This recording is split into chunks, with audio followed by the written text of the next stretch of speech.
विद्यार्थी मित्र इकडे लक्ष द्या. आपल्याला बघा काय करायचंय, नैसर्गिक संख्यांची बेरीज करायची आहे, ज्यांची सुरुवात 1 आहे आणि शेवट किती आहे. तर बघा 1 ते 10 पर्यंतच्या सर्व नैसर्गिक संख्यांची बेरीज आपल्याला अवघ्या 2 सेकंदात सोडवायची. तर सोडवायचं बघा, शेवटची संख्या किती आहे 10. याला फक्त भागिले 2 करा, याला किती फक्त करा भागिले 2. 10 भागिले 5, जे उत्तर येते 5 ते अजून एकदा फिरसिला डबल उत्तर म्हणजे 55. 1 ते 10 पर्यंत नैसर्गिक संख्यांची बेरीज किती आली 55.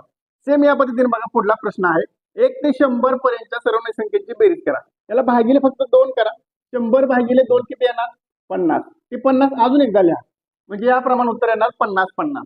तर आता बघा पुढला प्रश्न, 1 ते 1000 पर्यंतच्या सर्व नैसर्गिक संख्यांची बेरीज किती 1000 पर्यंतच्या. तर बघा याला फक्त भागिले 2 करा, भागिले किती करा 2 करा आणि ती लिहा. 1000 भागिले 2 किती येणार 500. तर ते 500 अजून एकदा 500 लिहा. तर याप्रमाणे आपलं उत्तर येणार. तर पुढला प्रश्न बघा, हा उत्तर तुमच्यासाठी खास. ह्या प्रश्न उत्तर तुम्ही मला कमेंट मध्ये करून सांगा. 1 ते 10,000 पर्यंतच्या सर्व नैसर्गिक संख्यांची बेरीज किती.